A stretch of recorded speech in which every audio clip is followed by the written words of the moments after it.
Welcome to Telangana వెలుగు. నేను మీ రాజు. మొత్తానికి సాయి కృష్ణది లాకప్ డెత్ అని చెప్పేసి కస్టడీలో చనిపోయాడని నిర్ధారణకి రావడం అనేది జరిగింది. గత కొన్ని రోజులుగా సిఐ నాగరాజ్ పైన ఈ మధ్య అంటే నిన్న అరెస్ట్ చేశారు. అరెస్ట్ చేస్తే కొన్ని కీలక విషయాలు చెప్పడం అనేది జరిగింది. సో మొత్తానికి అరెస్ట్ చేశాక అతనిని కోర్టులో ప్రవేశపెట్టలేదు. గత నెల 5 అదుపులోకి తీసుకున్నారు. మరణించాక సాక్ష్యాలన్నీ మాయం చేశారు. నాగరాజ్ రిమాండ్ రిపోర్ట్ లో సంచలన విషయాలు అట్లాగే సీసీ ఫుటేజ్ ను కూడా మాయం చేయడం అనేది జరిగింది. ఆంధ్రప్రదేశ్ లో సంచలనం సృష్టించిన గాదె సాయికృష్ణ మిస్సింగ్ కేసులో సంచలన విషయాలు వెలుగులోకి వచ్చాయి. సిట్ అధికారులు కృష్ణలంక పోలీస్ స్టేషన్ లో పనిచేసిన సిబ్బందితో పాటు మరకపురం పోలీస్ స్టేషన్ కి తీసుకొచ్చిన సిబ్బందిని సైతం సిట్ అధికారులు విచారించారు.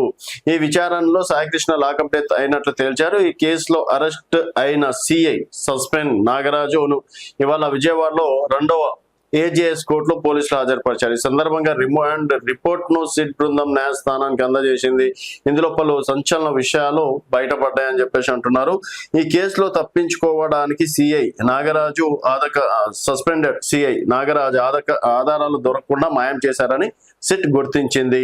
సాయికృష్ణ మరణించాడని తెలిసిన కృష్ణలంక పిఎస్ సిబ్బంది ఆ సమాచారం న్యాయస్థానానికి అందించలేదు. అతడు చనిపోయాడని సాయికృష్ణ తల్లి పోలీస్ స్టేషన్ కి వెళ్తే సిఐ నాగరాజు దూషించారు. హైకోర్టులో ఆమె హెబియస్ కార్పస్ పిటిషన్ వేసిన సిఐ వాస్తవాలను అందించలేదు. నిజాలు దాచి న్యాయస్థానాన్ని తప్పుదో పట్టించారు. సాయికృష్ణ లాకప్ డెత్ అయ్యాక డెడ్ బాడీని మాయం చేశారు. అయితే మే 6-8 తేదీల మధ్య ఈ కామర్స్ సంస్థ డెలివరీ బాయ్ సాయికృష్ణను చూసినట్లు ఆ తర్వాత కనిపించలేదని సిట్ కు చెప్పారు. ఇతర సాక్ష్యాలను విచారించిన తర్వాత సాయికృష్ణది కస్టోడియల్ డెత్ గా నిర్ధారించారు. మే నెలాఖరులోనే కస్టడీలో ఉన్న సాయికృష్ణ గాయాల పాలై మరణించాడని ధృవీకరించారు. దీంతో సిట్ అధికారులు న్యాయస్థానానికి నివేదిక సమర్పించారు. దీన్ని పరిశీలించిన కోర్టు సిఐ సస్పెండెడ్ నాగరాజుకి కోర్టు రిమాండ్ విధించింది. దీంతో పోలీసులు ఆయన రాజమండ్రి సెంట్రల్ జైలుకు తరలించారు. జూన్ 8న నాగరాజును తిరిగి కోర్టులో ప్రవేశపెట్టాలని జూలై 8న సస్పెండెడ్ సిఐని తిరిగి కోర్టులో ప్రవేశపెట్టాలని ఆదేశించడం అనేది జరిగింది. సో మొత్తానికి non bailable warrant arrest. Krishnalanka పోలీసులు కృష్ణని నాన్ బెయిలబుల్ వారెంట్ పై గత నెల 5న అరెస్ట్ చేసి పోలీస్ స్టేషన్ కి తీసుకొచ్చారు. అనంతరం ఆధారాలు లేకుండా నాగరాజు అతడిని మాయం చేశాడని రిమాండ్ రిపోర్ట్ లో సిట్ పేర్కొంది.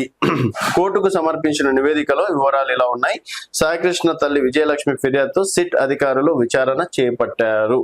అతడిది మిస్సింగ్ కేసు మాత్రమే కాదని లాకప్ డెత్ అనే అనుమానంతో దర్యాప్తు చేపట్టారు. ఈ క్రమంలోనే 17 మంది సాక్ష్యాలను విచారించారు. ఫారెన్సిక్స్ టీం సాయంతో సీసీటీవీ కెమెరా ఫీడ్ స్వాధీనం చేసుకున్నారు.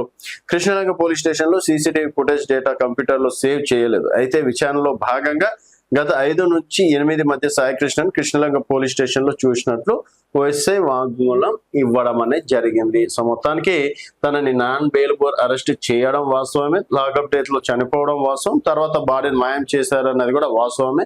దీనిపైన ప్రతిపక్షాలు కూడా అట్లీస్ట్ బాడీనన్నా తల్లికి అప్పగించండి అని చెప్పేసి చాలా సందర్భాల్లో చెప్పినప్పటికీ ఎక్కడ మళ్ళీ దొరికిపోతాము అని చెప్పేసి సిఐ అప్రమత్తం అయ్యారు. చివరికి దొరికిపోయేసరికి ప్రస్తుతం సెంట్రల్ జోన్ లో కటకటాలు వెనుక ఉన్నాడని చెప్పేసి కూడా తెలుసుకోవచ్చు. సో మరి దీనిపైన ఇంకా ప్రభుత్వం ఎలాంటి యాక్షన్ తీసుకుంటుంది అనేది వేచి చూడాల్సిన విషయం. చూస్తూనే ఉండండి తెలంగాణ వెలుగు.